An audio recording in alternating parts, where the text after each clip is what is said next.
Bagaimana kabarnya sehari ini? Baik, sehat gak se? Puji Tuhan, aku juga baik. Siap untuk ikut ibadah hari ini. Yuk, masuk kita sapa adik-adik di rumah. Yuk. Halo adik-adik, selamat hari Minggu. Kalian udah pakai baju yang rapi belum? Kita mau sekolah Minggu hari ini. Sudah siapkan Alkitab? Sudah? Duduk yang manis dan rapi, kita ikuti ibadah sampai selesai. Oke, kalau sudah, yuk sama-sama kita angkat pujian kepada Bapa kita di surga. Bapa, aku datang padamu.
Mari sama-sama kita berdoa. Bapak, terima kasih karena Engkau telah mengumpulkan kami di sini bersama-sama via online untuk bisa beribadah padamu ya Bapak di sekolah minggu ini. Ya Tuhan, berkati kami agar kami bisa mendengarkan, mengikuti ibadah pada hari ini ya Bapak. Berikan kerendahan hati bagi kami ya Bapak untuk bisa mengikuti hingga akhir ya Bapak. Terima kasih, dalam nama Tuhan Yesus Kristus kami telah berdoa. Amin. Adik-adik, mari kita mau mendengarkan firman Tuhan yang dibawakan oleh Lause Dorcas. Sebelumnya, yuk sama-sama kita angkat pujian Alkitab Buku Terindah.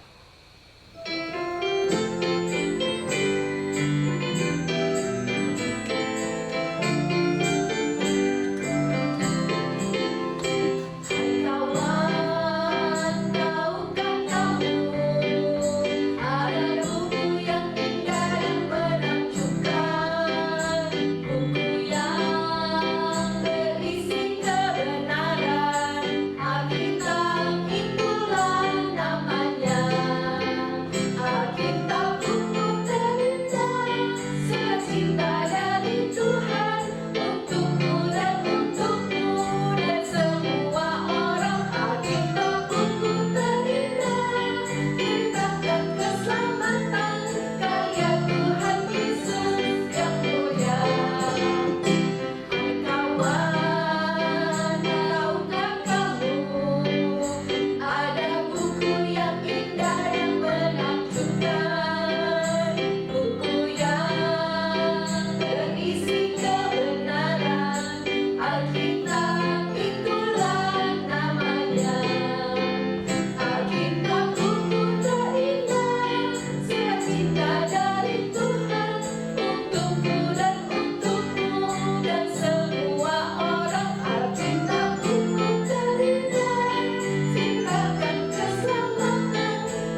Selamat pagi adik-adik.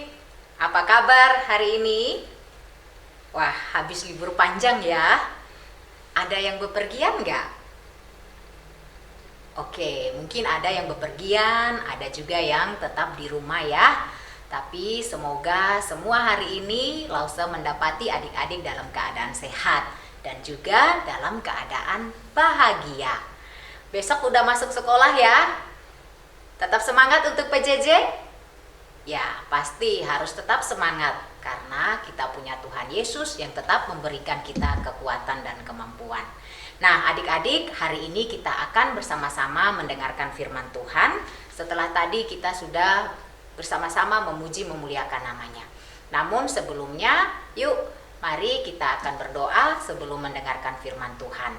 Berikan sikap yang terbaik, ambil sikap doa yang benar ya. Lipat tangan, tutup mata, kita berdoa. Mari kita berdoa. Tuhan Yesus, terima kasih buat penyertaan-Mu dalam kehidupan kami.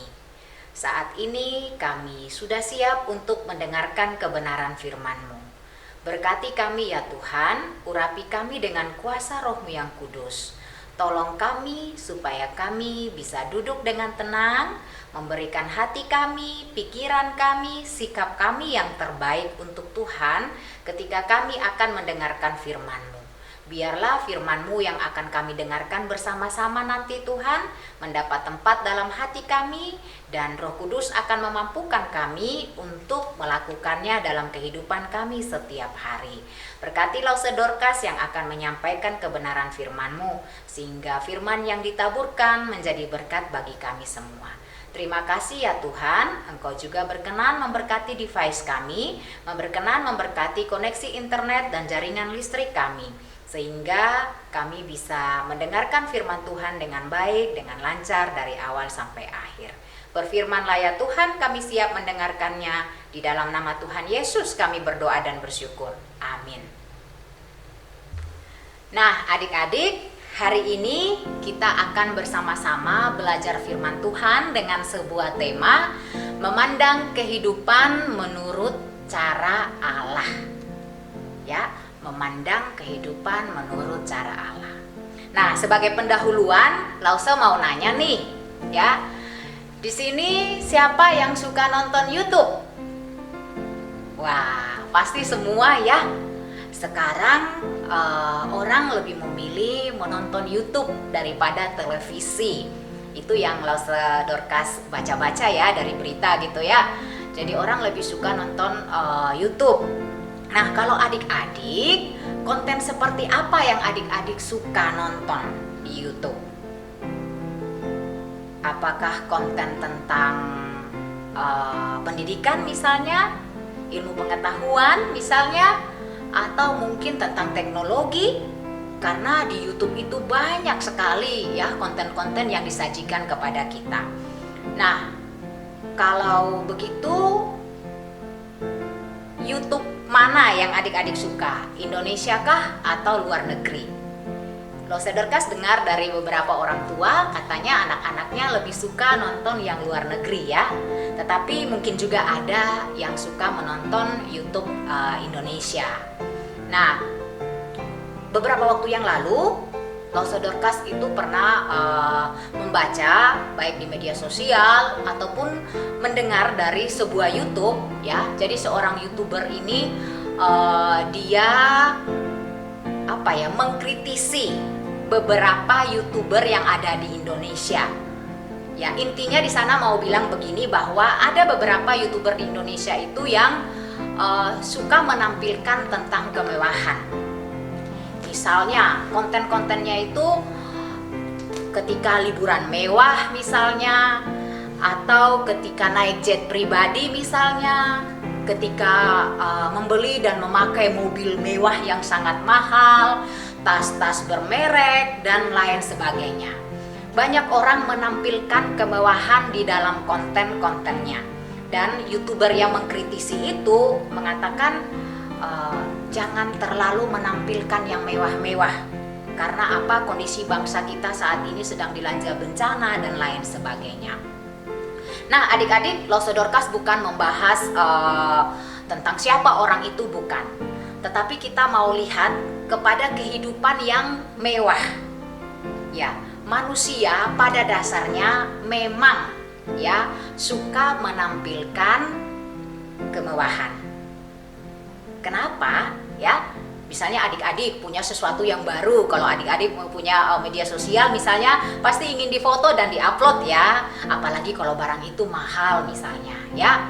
Dan itu adalah manusiawi maksudnya ya. Karena apa? Ketika kita punya sesuatu, apalagi itu mahal, itu adalah ukuran atau gambaran kesuksesan yang kita punya atau mereka punya atau orang punya gitu ya. Sesuatu yang mewah yang kita punya itu adalah ukuran kesuksesan, kepuasan, dan juga kebahagiaan. Nah, adik-adik, bagi sebagian orang dewasa, kekayaan, uang, pendidikan, pesta pernikahan yang megah misalnya, atau jabatan, pekerjaan, rumah yang mewah, rumah yang besar, keluarga, bahkan ketenaran, itu semua merupakan hal-hal yang membuat mereka puas dan merasa sukses. Nah, kalau adik-adik sendiri, apa yang membuat adik-adik puas? Apa yang membuat adik-adik merasa sukses misalnya? Ya, pasti agak berbeda ya dengan orang dewasa. Misalnya adik-adik dalam konteks usia sekolah, mendapat nilai yang bagus, puas nggak? Pasti puas dong, ya.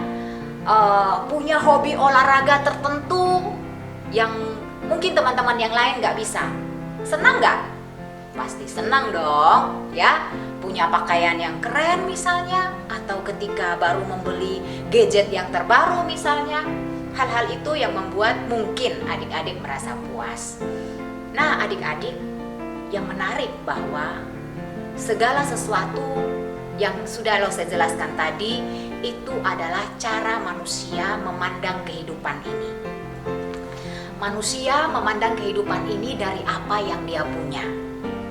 Dari kehidupan yang mewah, dari kehidupan yang sukses tadi. Itulah cara manusia memandang kehidupan. Sedangkan tema kita tadi ya, memandang kehidupan dengan cara Allah. Berlawanan nggak ya cara memandang kehidupan dari sudut pandang manusia dengan sudut pandang Allah? Nah, itu yang akan kita belajar hari ini dari sebuah kitab di dalam Perjanjian Lama. Dalam kitab ini ditekankan bahwa ternyata berbeda tadi dengan apa yang cara pandang kita manusia. Kitab ini menekankan bahwa segala sesuatu tadi ya, entah kekayaan, kemewahan dan lain sebagainya itu adalah sia-sia. Bahkan dalam kitab ini 12 pasal 30 kali disebutkan bahwa segala sesuatu itu sia-sia. Ayo, siapa yang tahu kitab apa ya kira-kira? Oke, benar ya. Kitab Pengkhotbah. Nah, adik-adik, menurut kitab Pengkhotbah, hal-hal tadi yang dianggap sebuah kesuksesan, sebuah kepuasan bagi manusia itu adalah sia-sia. Loh, kok sia-sia ya? Ya, karena semua itu tidak akan memuaskan tanpa Allah di dalam kehidupannya, atau Allah sebagai pusat kehidupan. Karena menurut kitab ini atau penulis kitab Pengkhotbah, kehidupan tanpa Allah itu adalah kosong. Tidak ada artinya apa-apa. Nah, contohnya kita akan mendengarkan teman kita membaca dari Pengkhotbah 1 ayat 1 sampai dengan 30. Pengkhotbah 1 ayat 1 sampai dengan ayat yang ketiga. Yuk, mari kita simak, teman kita akan membacakan.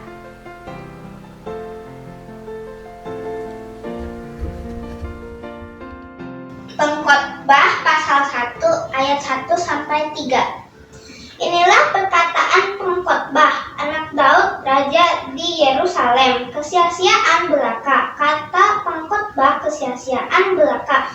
Segala sesuatu adalah sia-sia. Apakah gunanya manusia berusaha dengan jerih payah di bawah matahari? Demikianlah firman Tuhan.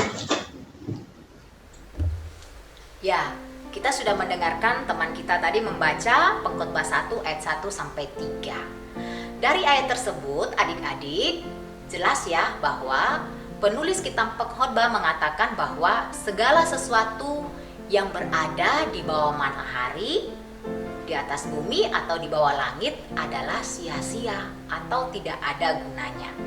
Semuanya tidak memiliki nilai yang kekal atau nilai yang abadi. Pengkhotbah mengatakan orang-orang bekerja keras untuk mendapatkan ketenaran dan keuntungan yang nantinya hanya untuk ditinggalkan semuanya ketika mereka mati. Benar nggak ya? Ada nggak orang yang sudah meninggal terus nanti bawa mobilnya gitu ya, bawa rumah mewahnya, bawa semua harta kekayaannya? Lause Dorcas belum pernah tahu sih. Ya, jadi jelas ya benar apa yang pengkhotbah katakan, bahwa semua itu sia-sia karena nanti kalau sudah mati ya nggak dibawa juga. Nah, adik-adik, tetapi pertanyaannya, kalau semua yang ada di bumi ini sia-sia, ya buat apa kita sekolah? Iya enggak? Buat apa kita belajar? Atau buat apa orang tua saya menikah? Kalau toh pada akhirnya pernikahan itu sia-sia. Atau buat apa papa mama kita bekerja siang dan malam? Atau buat apa para ilmuwan mencari tahu untuk menemukan gejala alam dan lain sebagainya? Kalau semuanya pada akhirnya sia-sia. Bukankah itu sebenarnya perintah Tuhan? Kalau kamu baca kitab Kejadian, ketika Tuhan menciptakan Adam dan Hawa, Tuhan memerintahkan Adam dan Hawa untuk beranak cucu, penuhilah bumi. Bagaimana bisa beranak cucu kalau pernikahan itu sia-sia? Iya kan? Tuhan juga memerintahkan Adam dan Hawa untuk mengelola bumi ini, untuk bekerja untuk memenuhi kebutuhan hidup mereka. Nah, jadi sebenarnya apa yang pengkhotbah maksudkan ketika ia berkata bahwa segala sesuatu di bumi ini adalah sia-sia atau tidak berguna? Yuk kita simak, teman kita akan membacakan Pengkhotbah 3 ayat 12 sampai 14. Pengkhotbah 3 ayat 12 sampai 14. Aku tahu bahwa untuk mereka tak ada yang lebih baik daripada bersuka-suka dan menikmati kesenangan dalam hidup mereka, dan bahwa setiap orang dapat makan, minum, dan menikmati kesenangan dalam segala jerih payahnya. Itu juga adalah pemberian Allah. Aku tahu bahwa segala sesuatu yang dilakukan Allah akan tetap ada untuk selamanya. Itu tak dapat ditambah dan tak dapat dikurangi. Allah berbuat demikian supaya manusia takut akan Dia. Demikian firman Tuhan. Ya, kita udah simak ya. Dari ayat tersebut kita dapat mengetahui bahwa kehidupan tidaklah sia-sia ketika kita percaya kepada Allah. Segala sesuatu yang terjadi dalam kehidupan kita berada di bawah kendalinya dan merupakan karunia dari Allah. Dari ayat ini juga kita belajar bagaimana memandang kehidupan menurut cara Allah. Ya, jadi berbeda ya cara memandang kehidupan menurut cara manusia dan cara Allah.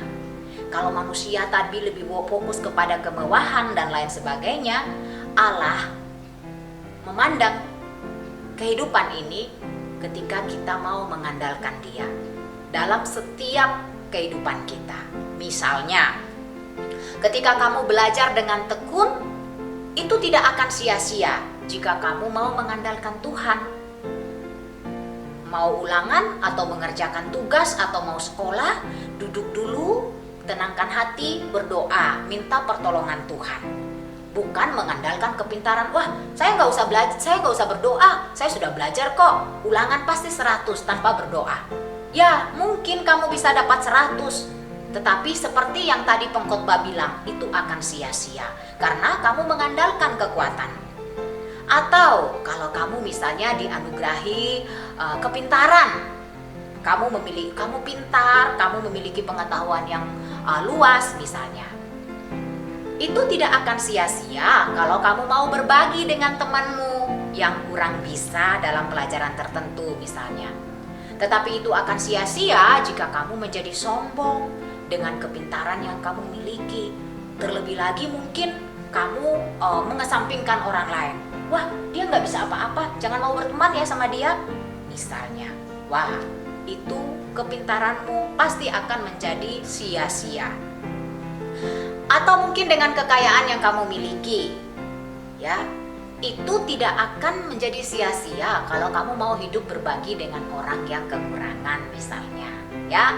Tetapi itu akan menjadi sia-sia kalau kamu menjadi orang yang pelit, menjadi orang yang sombong karena kamu merasa punya kekayaan yang banyak. Begitu juga dengan pernikahan. Sebuah pernikahan akan sia-sia kalau orang yang menikah tidak melibatkan Tuhan di dalam pernikahannya. Tidak saling mengasihi, tidak saling menghormati seperti Tuhan mengasihi kita, seperti yang tertulis di dalam kitab Kidung Agung. Adik-adik, pengkhotbah mengatakan atau penulis kitab pengkhotbah mengatakan agar segala sesuatu yang kita lakukan tidak sia-sia, kita harus selalu mengingat Tuhan. Ingat ya, supaya apapun yang kita lakukan itu tidak sia-sia, kita harus selalu mengingat Tuhan. Nah, kapan kita harus mengingat Tuhan? Di dalam kitab pengkhotbah dicatat dengan jelas dalam pengkhotbah 12 ayat 1. Teman kita akan membacakan Pengkhotbah 12 ayat 1. Pembacaan Kitab Pengkhotbah pasal 12 ayat 1. Ingatlah akan Penciptamu pada masa mudamu, sebelum tiba hari-hari yang malang dan mendekat tahun-tahun yang kau katakan, tak ada kesenangan bagiku di dalamnya. Demikianlah firman Tuhan. Ya, dari ayat tadi yang sudah dibacakan oleh teman kita, Allah memerintahkan umatnya atau kita yang hidup saat ini untuk mempercayai Dia, mempercayai Tuhan selama kita masih muda. Apa maksudnya mempercayai Tuhan selama masih muda? Sejak usia dini atau sejak saat ini kita masih kecil, ya. Sejak kecil kita harus belajar untuk mempercayai Tuhan supaya apapun yang kita lakukan tidak akan sia-sia. Kita harus hidup takut akan Tuhan dan berpegang kepada setiap perintahnya dalam keadaan apapun. Nah, adik-adik, kehidupan itu penuh arti. Ya, Tuhan menciptakan kita manusia dengan sangat istimewa, berbeda dengan ciptaan yang lain. Tuhan memberikan kita akal budi, hikmat, kepintaran untuk mengembangkan diri, untuk sekolah, untuk belajar, untuk bekerja, untuk menghasilkan segala sesuatu yang bisa kita lakukan. Dan itu tidak sia-sia bagi mereka yang mempercayai Kristus sebagai juru selamat mereka atau juru selamat kita. Tuhan sudah mengampuni dosa-dosa kita dan memampukan kita setiap hari untuk bertumbuh dalam memandang dan menjalani hidup menurut cara Allah. Hal itu tidak berarti bahwa terus kita bebas dari masalah, ya. Kita tidak punya pergumulan, kita tidak akan sakit, kita tidak akan sedih, kita tidak akan kecewa. Tidak juga demikian, ya. Tetapi ketika kita bersandar sepenuhnya kepada Tuhan, maka Tuhan akan menolong kita melewati setiap pergumulan-pergumulan tadi, setiap hari, setiap waktu. Jadi adik-adik, mari kita memandang hidup ini dari cara pandang Allah, ya, bukan cara pandang manusia. Karena kalau kita memandang hidup dari cara pandang manusia, segala sesuatu yang kita lakukan akan sia-sia. Belajarlah dengan tekun meminta hikmat dari Tuhan. Bertemanlah dengan teman-temanmu sebanyak-banyaknya dan juga tetap mau mengasihi mereka sama seperti Tuhan mengasihi kamu. Hormatilah orang tuamu, hargailah orang tuamu sama seperti Tuhan sudah menghormatimu. Maka ketika kita melakukan semuanya dengan dasarnya Tuhan, tidak akan ada yang sia-sia. Kiranya firman Tuhan bisa menguatkan kita, menolong kita setiap hari bertumbuh menjadi anak Tuhan yang terus mengandalkan Tuhan. Amin.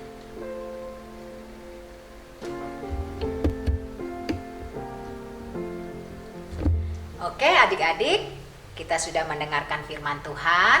Sekarang kita akan menghafal ayat hafalan ya.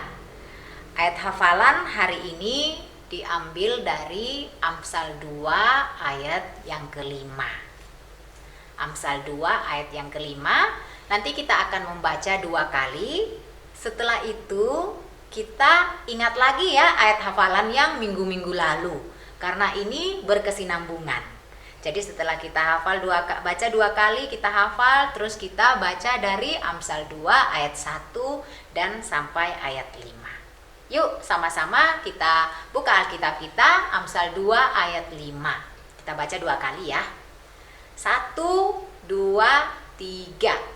Amsal 2 ayat 5. Maka engkau akan memperoleh pengertian tentang takut akan Tuhan dan mendapat pengenalan akan Allah. Sekali lagi ya adik-adik. Maka engkau akan memperoleh pengertian tentang takut akan Tuhan dan mendapat pengenalan akan Allah. Oke, kita dari ayat 1 ya. Amsal 2 ayat 1 sampai ayat 5. 1, 2, 3. Amsal 2 ayat 1 sampai 5.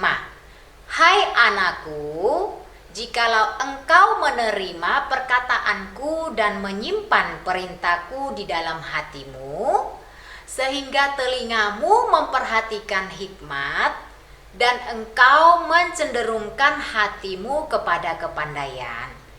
Ya, jikalau engkau berseru kepada pengertian dan menunjukkan suaramu kepada kepandaian.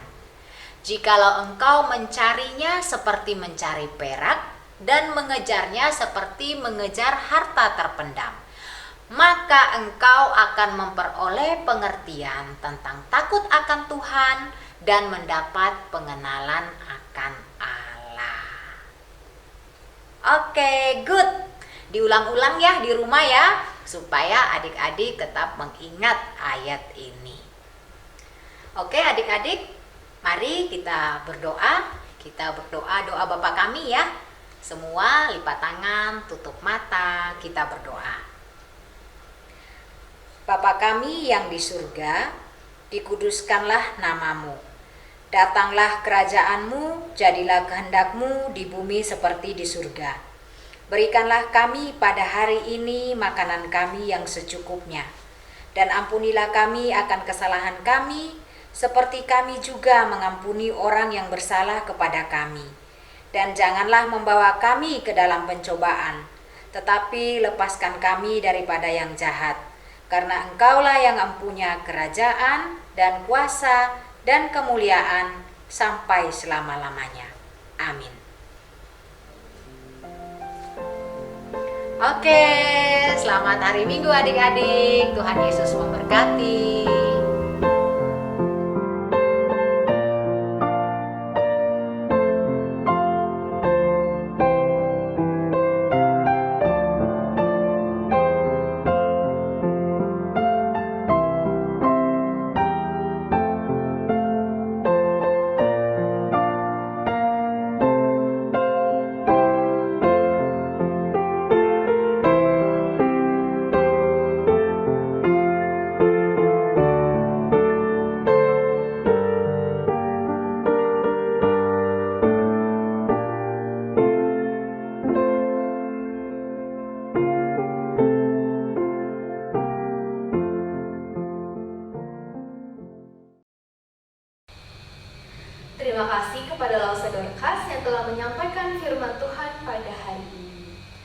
Saat ini kita sudah tahu bahwa apapun yang terjadi, kita tetap berpegang teguh pada Tuhan. Kita terus berharap pada Tuhan. Dia yang memberikan anugerah kasih karunia-Nya bagi kita semua. Yuk sama-sama kita nyanyikan Ajaib Benar Anugerahnya.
Ibadah sudah selesai, mari kita berdoa. Lausa yang pimpin ya. Tuhan Yesus, terima kasih atas penyertaan-Mu hari ini. Dan adik-adik sudah memuji, memuliakan, mendengarkan firman-Mu. Dan sebentar lagi ibadah sudah selesai. Engkau berkati adik-adik di rumah ataupun aktivitasnya ya Tuhan. Ya Tuhan, kami menyerahkan semuanya hanya di dalam tangan-Mu. Dalam nama anak-Mu yang tunggal, yaitu Tuhan kami Yesus Kristus, Juru Selamat kami yang hidup. Haleluya. Amin. Bapa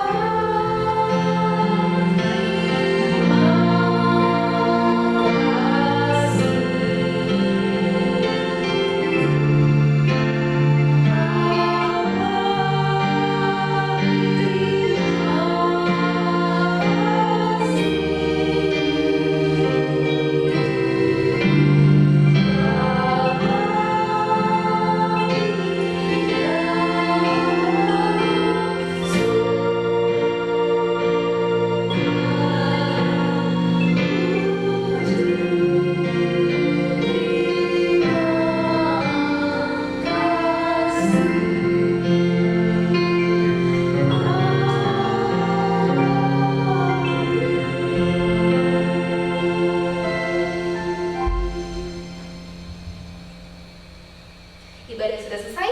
Selamat Selamat hari hari adik-adik.